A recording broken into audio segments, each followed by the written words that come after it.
Well, thank you. Yeah, is it ready? Yeah. Yeah, it's all good. It's Colin here, bloody again here. We're sorting out a video today. Excuse me. We've been so used to a money system, working on money. That's all we know. Myself, pretty nigh included. Yet, probably about 4,000 or 5,000 years ago, there was no money operating, and it was done probably by a smith. He probably smashed a few coins up in a primitive way and put them into circulation. And that's what they've been doing ever since, but they haven't been putting enough money in circulation, actually. Michael Joseph Savage, in just 2 years, he not only got New Zealand out of the worst depression ever. In the 30s, factories were closed and that, but 1936 he came into power. I thought it was about 1933. And the factories were closed, but when they saw there was money around, they opened up their factories. And come 1938, there was no unemployment at all in New Zealand. And we're looking at just 2 years. He was in power from 1936 to 1938. That 2 years, he not only got them out of the Depression, but there was no unemployment at all in New Zealand, 1938, I believe. Now, so things can be improved, actually, if you increase the money supply. But we don't want to go on too much about the money supply, because we're looking at a better way. Now, this better way was given to me by a person, the third person of the Godhead, the Holy Spirit. You might not agree with that. Well, that's up to you. He gave me this, and now he's the author of a romance, but I don't want people to think that he's just into romance only. He's very much into romance and fucking and all that. He made it all, the feeling and all that to it, all connected, kissing and arms around females and such like. He made all that. He didn't make it for a big joke either. He didn't make it for the museum either. He made it to be used and enjoyed. But anyway, he's not only into just romance. He's into everything. Rather like vitamin C, it has a finger in every pie in the body, and likewise the Holy Spirit has a finger in every pie, what's going on as well. Now, but he just gave me a brief outline of the situation, so that's all I've got, so I can just sort of piece things together, just trying to piece things together, and I'm still coming across things or whatever to piece it together. So basically I just got the outline of it, which is along the lines that you say you want to go on a holiday. So you phone up a cab to come, and the cab driver is doing his 8 hours on a job that's been approved by the government. So he's doing cab driving. So there's no charge to go to the airport. And then and when you get to the airport, you've already made arrangements about your trip wherever you're going for a seat on the plane. And then you've also made arrangements probably for when you go to a motel before you get there. So anyway, the plane people are all doing their 8 hours, and so you go to your destination, wherever you're going. And then when you get there, you get another cab, and again, that cab driver's doing his 8 hours, and you're doing your 8 hours. It might be more than one job. You might do 4 hours on one job, and 2 hours on 2 jobs, and 2 hours on 2 other jobs. That's 8 hours. And so you get another cab, and it's your journey, and you go to the motel, and certainly everywhere you go, including going to the shops and buying. Well, no, you wouldn't be buying things. You'd be equivalent to shoplifting in a sense. And especially if you could have these computer things that look into your eyes. There's a friend of mine, he's a friend now, he was a flatmate, and he and what he did was, this was about over 4 years ago, he looked up, he looked into the a machine, what do you call them, say a smartphone, well not a smartphone, this electronic position. He looked into that, and the machine looked up at his eyes and knew that it was him by his eyes. So it's marvellous technology they've got today. They can pick you up by your eyes. You look down the computer thing and they looks up at your eyes, and they know that you're the right person because of your eyes. So therefore, when you go into a supermarket, the machine looks into your eyes to check that you're the person that you're doing your 8 hours, and then you can help yourself with what you want. But this will be a problem though, and I'll come to that in a minute, hopefully, because, well, I could mention it now, I suppose, because you're going to have problems like, see, I just got an outline of it. That's about the only outline I got, and so I'm piecing it together. So we're looking at a situation then where you can help yourself, but there's going to be a lot more waste that way, because even as it is, there's so much waste going on in New Zealand and elsewhere, of course, and around the world. And so to try and eliminate waste, you'll you see, if you get something for nothing, you get more than what you can just help yourself. So there might not be stuff available either, like say pineapples, for example, come say from overseas, and if people were to snap up all the pineapples because they get it for nothing, and they'll not only probably waste half the pineapples, so they won't use them, and they'll just end up chucking them away, and that, and it could be there for other people who need a pineapple. So perhaps they could limit the amount of things like that to so much per customer, just like they do sometimes. They do that. They limit things to so many per customer, and so things like that. But it'll all help with employment too, because if you buy more stuff, then more stuff needs to be manufactured, and all the ins and outs of things. It's not just the factory, of course, it's everything. It involves millions of people, actually, including overseas. Just one small item, just the chain reaction is just unbelievable.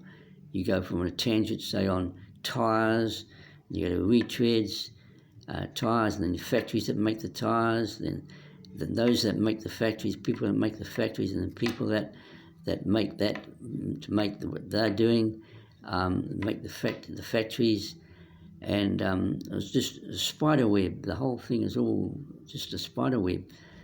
Just to get one thing involves maybe millions of people. So anyway, so you might have to limit things in the supermarkets accordingly, and then you won't be able to get anything unless you're working. But then what's going to happen if people are not working?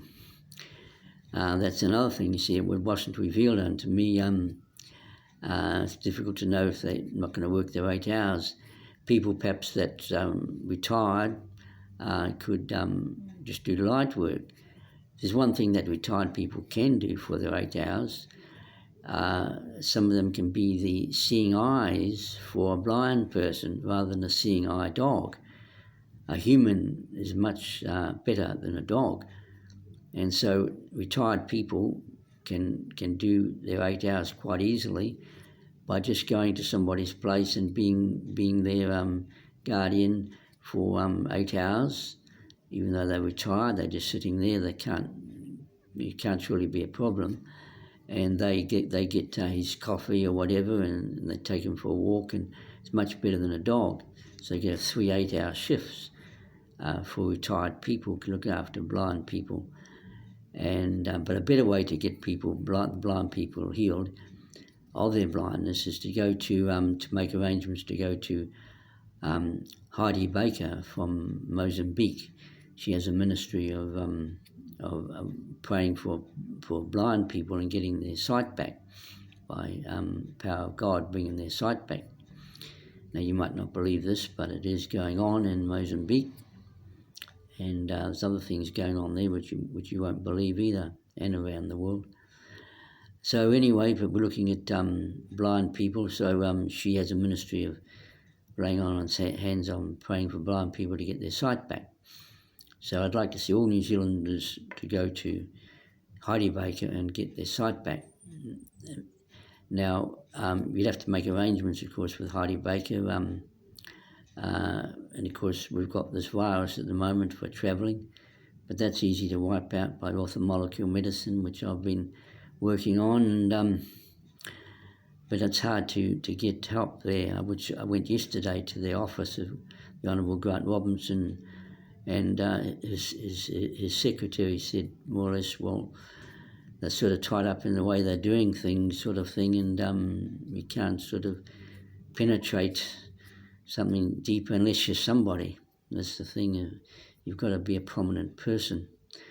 But anyway, getting back to the blind people, so that's one thing they could do to get their 8 hours in. And so therefore you need to work your 8 hours to get your to get what you want, and then you'll be able to get things that you normally haven't got any money to buy. Now, there's two major advantages, that I see about this system of working without money. For one thing, it would completely eradicate cyber attacks, because cyber attacks are for just one solitary thing, and that's money, is it not? They're not going to bother to upset somebody's what do you call them? Computer things for no reason. They do it specifically for money. So seeing now there's no money operating, you're working your 8 hours, they can't steal. They can't do that. So that'll be a good thing for a start. The second one will be dope. There's only one reason why they go into dope, and we're overseas. They've even got places where they're heavily armed, and they don't want to. They're reluctant to go in because they're so heavily armed. And all this is all because of money, and it was done by the irresponsibleness of the what do they call them? The reporters, because the reporters, they run the newspapers. They run the newspapers as a business, and what they did is they reported in the paper how much was in the dope trade. You read it in the paper, millions of dollars in it. So people, when they read about that, they began to get ideas, and that was a cruel thing, really, for the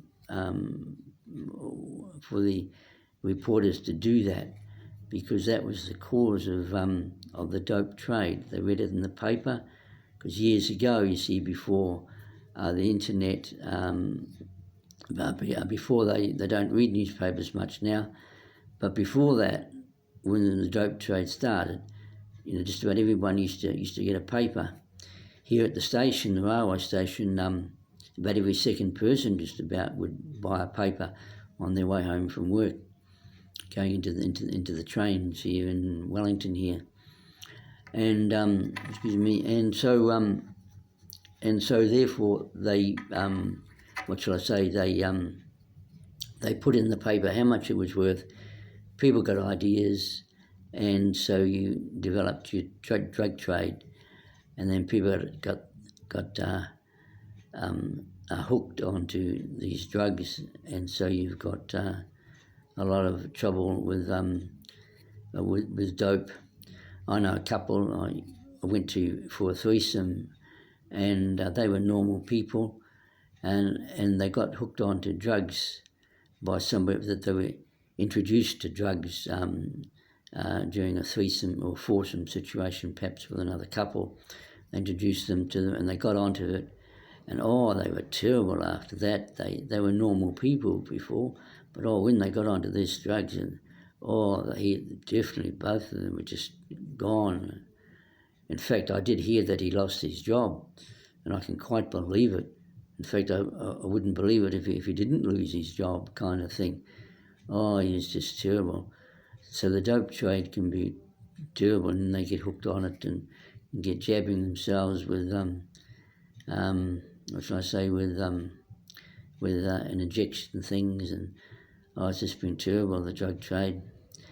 It was all caused by the reporters putting in there in the paper how much it was worth, and people read it and they got ideas, and it's all done, you see, for money. But now, if you don't have money, you work on the basis of you working your 8 hours, and then you, as it were, help yourself. And so as a result, the drug people now won't bother with dope anymore because there's no money there, see, and they can't very well do it, grab their workforce sort of thing. It's money what they want, and so it should go down, hopefully, once we get this moving. Now, there's a few things to consider here. There's cigarettes. Now, the same with money too. You've got the problem with cigarettes, that if you increase the money supply to $500 an hour, you'd have to address one thing, or 3 or 4 things you'd have to address, at least. One is cigarettes, the other's liquor, the other sweet things like chocolate bars, and the other one is dope. I was looking at dope anyway. Now just look at cigarettes, for example, on both sides. That's both sides of the coin, a money system or a non-money system. So we'll have a look at cigarettes then. So you go in. So you're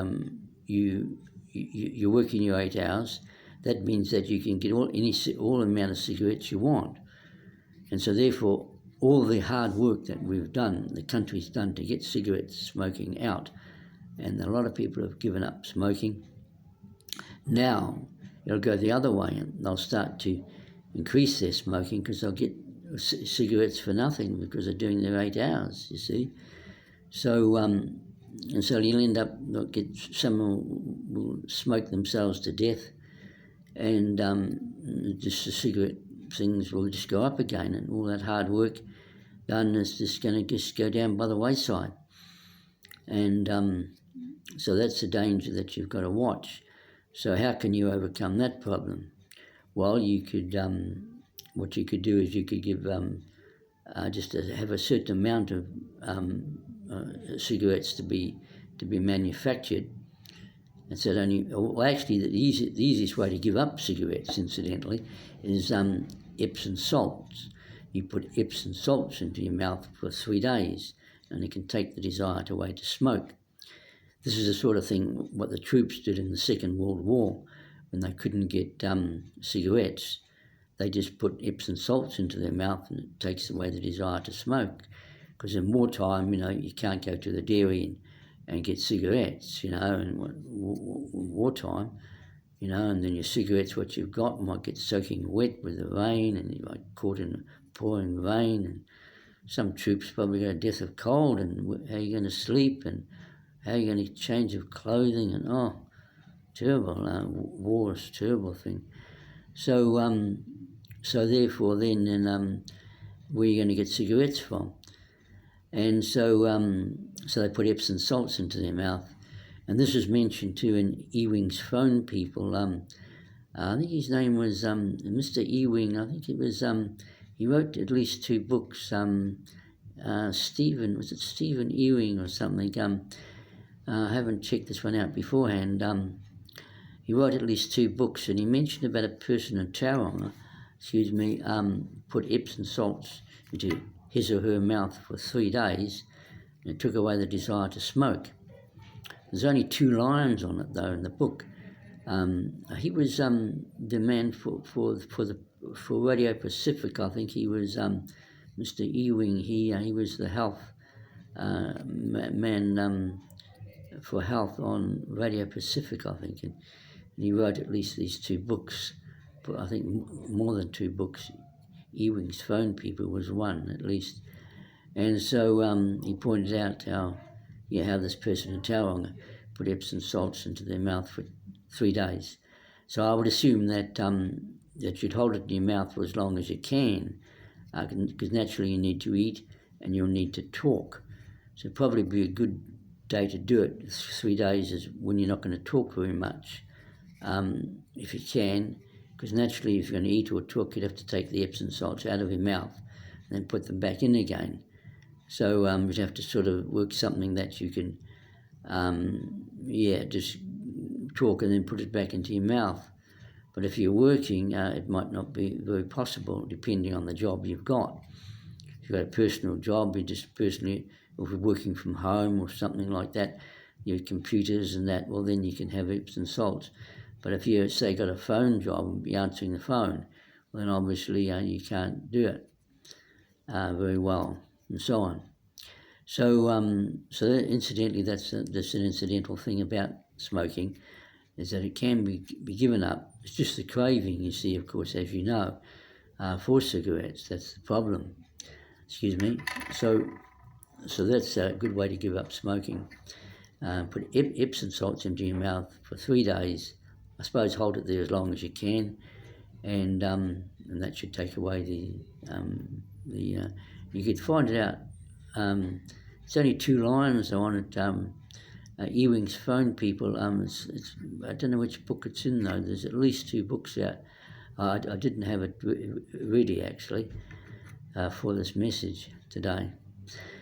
So therefore you'd have to restrict that. So you could restrict it to, say, 3 cigarettes per person or something like that. And they'll just have to put Epsom salts into their mouth. If they say, well, look, there's not enough for me.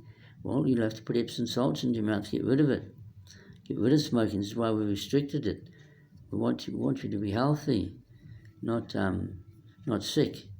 We're trying to get smoking out of New Zealand completely. And we're not going to help it if we're just going to keep giving you cigarettes. We've given you Epsom salts. We've given you a little packet. So when they go to get their cigarettes, say they might get, say, 3 cigarettes. They're 3 cigarettes. And that's all they're allowed. But it would be good if we had a computer system whereby you have to look up at your eyes, like this man, this flatmate of mine. He looked into the computer, and the computer looked at his eyes, and he got the information the computer wanted.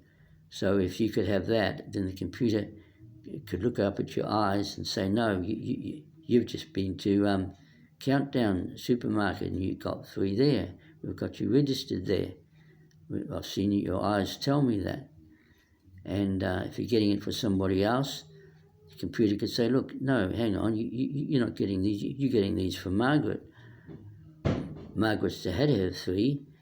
I know where she is at the moment. She's in a cafe in Johnsonville. She's drinking coffee at the moment. And she had one of her 3 cigarettes just before she went into the cafe. And that's what you're buying these for Margaret. You're not allowed to do that now. You've got to love Margaret now. You can't be her enemy. You're not allowed. I'll strike you dead. Not strike you dead. I will. So he will say to the lady, if you give Margaret these 3 cigarettes, I'm going to paralyse you, and until you repent of what you're doing. If you're her friend, you're not going to give her cigarettes. You're turning into her enemy, and so on. And so if we had a computerized system like that, so you'd have to look up at the eyes to know that you're the person that you already got your quota of 3. You can't get it another 3 from anywhere else, because the computer will see your eyes and say, oh, but I've just given you. You've just given 3 cigarettes from Countdown in Johnsonville or something like this, Wellington, and so on. And So if they could keep track of you very well, and the computer could know where you are throughout the world at any time, and you could know what your friend Margaret's doing now, and she could say, well, she's just getting up now actually to go from a cafe, and things like that. If the computers could keep an eye on you, and it could people might not like that, to be that be that covered like that. But what have they got to hide? You see, that's the thing. What have they got to hide? So anyway, so cigarettes will have to be addressed. Either way, even if you increase, as I say, wages to $500 an hour, then you see they got plenty of money to buy cigarettes. So you could restrict the production of them, and concentrate. And every time they go for cigarettes, you give them a little packet of Epsom salts, and tell them that you put Epsom salts into your mouth for 3 days, take away the desire to smoke. Now, that's what the troops did in the Second World War. They put Epsom salts into their mouth. Now you've got to do this now. Otherwise, there's going to be problems. So they only manufacture a certain amount, and then there's no cigarettes anyway. But if they only allowed 3, but if the computer knew if they had the technology, well, they have got the technology now. As I say, you can look down, but whether they've got the technology for the computer to say, but you've just had 3 cigarettes, you just bought them just down a countdown now. You know, you're buying these 3 for Margaret. Margaret's had her 3, and so on. But anyway, we haven't got quite that technology, I don't suppose, yet today. So anyway, so that's one thing to be addressed, is cigarettes. Liquor's another thing, you see. If you get, either way, if you increase the wages by $500 an hour, then the same thing would be that you'd have plenty of money, you see, to buy cigarettes. And so the same thing would happen either way, whether you work your 8 hours and help yourself to what you want. And so you have to be careful, you see, like so much waste, as I say. You see, you go and you buy 2 or 3 pineapples, say, or you won't buy them, you get them given to you, as long as you prove that you're working your 8 hours. And then you see you waste, you only use 1 pineapple, not even 1, and the others can go off, you know, and food will go off, and you'll just end up wasting much more food this way than the other way, which is at the moment you can still buy, if you've got the money, you can still buy more pineapples than what you want, and then somebody goes in for a pineapple and there's no more. We only can get a few from overseas, and so on. And you see, so you might have to restrict things and that as well, even though because people will just snap up too much stuff. They'll snap up bread, and because it's not fresh, the next day they'll just chuck it out to the birds and go and just get fresh bread every day, and that'll be so much waste will go on. So it's a matter of being addressed. But you see, I wasn't informed about that. I was just informed, about just the outline that I got of the thing, of the idea, which I've mentioned, just the outline about being able to travel around and that, and so I'm just having to piece the thing together myself. So we've got that, but as I say, two of the main advantages will be that people will stop manufacturing dope, because there's no money. They're not going to manufacture dope without money, and the same, as I say, with cyber attacks. There's no money involved, so your computers will be okay now, because nobody wants to upset your computers for no reason. It's always money, you see. I mean, as you know, it's all money. And so that's that far, and other things will have to be addressed too. Other things that will have to might have to be restricted too, depending on what it is. But it will create employment. And you could actually improve things a lot by a money system if you improve the money supply, increase the money supply, because it puts people in a higher dimension and a finer wavelength than somebody when on low wages. Because on high wages, although you've got to pay your staff higher wages, you're working on a higher dimension and a finer wavelength, because you're operating on getting in more stuff all the time. You're getting more, and that's why it works out better. That you notice the countries that have got higher wages are always the countries that are the rich countries, and the poor countries got no money, and are the poor countries. There's a number of countries in the world that are only 1% prosperity to the United States. And so they're poor countries, only 1%. The United States, no wonder they're poor. No money, you see. And if you've got money, if you increase the money supply, you've got a richer country, like Australia. I thought that Australia was a rich country because that they were getting, say, probably 25 smackers an hour. But we asked the computer, not the computer, the smartphone, and the smartphone told us that in Australia they're getting 44 smackers an hour. So no wonder they're a rich country, you see. Australia's rich, they can waste so much. They can waste 10 billion smackers a year on goods that they use very little or not at all, and it only constitutes about 2% of the wealth of the country per year. So therefore 98% of the money supply and everything connected with Australia is okay. It only constitutes 2%, and yet they've wasted 10 billion smackers worth of goods on goods that they use very little or not at all. And so much waste goes on now, and it's going to be worse, as I say, in this sense of having no money, but then you can restrict things, you see. So that's basically the idea. Now my time's getting up here. What have we got here? 20, 30. Oh yes, my time. The trouble is these videos, I'll have a look at the time here. Well, it's about 32 minutes or so, yeah.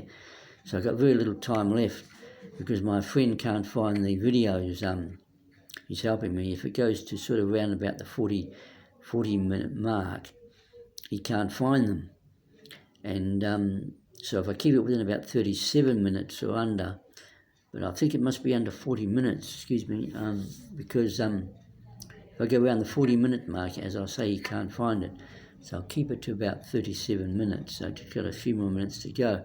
It's the trouble with these videos. I sort of start on them, but I run out of time. So that's basically, then we'll just recap here in a few minutes. So we're looking at a situation whereby, see, you must remember there was a time when there was no money. In jungles, they work without money. They just live off the jungle. The primitive tribes have never even heard of money. Because on the other hand, you could say, well, we haven't got a jungle, so how can we live off a jungle when there's no jungle here to live on? Well, that's true, just as you say. But it's just interesting that they could live without money. And of course, they got on without money before money came into being. They used to get on all right without money. In effect, it's just a trading situation, really, like we trade to the UK with our butter, wool and meat and so on. And because their island is about the same size of New Zealand, the UK, and so they've got 65 odd million people there or more, and therefore they haven't got the land to grow cows, grow meat, for cows, say, and for milk and so on, because it's used up, so many people over there. Just imagine what it must be like in India. I think there's one city alone there with about 55 million people in just the one city. Goodness, in New Zealand here we're struggling even almost with 5 million people, and so that's going to be a problem. So anyway, we're trading, say, with the UK. So we trade, say, with their meat and butter and wool, and then we import back on electronics. So it's just sort of a bartering thing. Anyway, we don't need money. We can just export what they want in the UK, and then we import what we want. That's probably what they used to do before they put money. But money's been a big curse to society, and not only with dope and with that other one, what was it, dope and cyber attacks, but plenty of other things. People can steal your money and steal out of your bank and steal money, and money has been such a curse. People have murdered people for money, and it's just been terrible what money's done. It's been a big curse in the world. Has been money. One of the curse of the ages is money. People blowing their money and on the pokies and got no money, or on the horses and come home with no money and so on. Well, my time's about up here, so I better conclude here. We're on about 35 minutes, so I'll have to close in a couple of minutes. So that's basically the idea then, is to work your 8 hours on a job or a job that's been approved by the government, and then you don't have this money problem, getting what you want, and then you'll be able to get things done too. You'll be able to say if you need an extra room on your house. Now you haven't got the money or whatever, but now you don't have to have money. You can just apply for a permit or something, and then that's all for free too. There's no charge on anything, and then you get builders around to build your extra house, your extra room on your house, where if you've got dope and if you've got mold or dampness and leaks and things, leaks and that on your house. You see, you can just get people to do these things. You don't have to have the money, because that's what's holding up things a lot, is that you haven't got the money to do things. There'll be lots of things people want done, but they just haven't got the money. And so this would be the advantage of having no money, just have a work situation. It can be done. But as I say, I've just got the outline of it from the Holy Spirit, as what I gave to you originally on the outline. And so I just have to try and piece these things together. So there will be more cop-ups that'll come. What we're looking at now, about 37 minutes now, I think. So I better close on this video, otherwise my friend won't be able to find it. So somebody's going to help me to do some work in between the videos. So she's going to help me, so it won't be just a whole video, because people haven't got the concentration today. Some of them, because of the situation we're in today. It's not what it used to be, but that's another story. We haven't got time to go into that. So I'll have to close then. So I will close now then, and we might get this woman to help me, and she's going to put things on to help the concentration of the people and that. So anyway, I'll let you go then. So we'll solve. This is Colin then. I'll be signing off for now. So Colin here. So bye for now.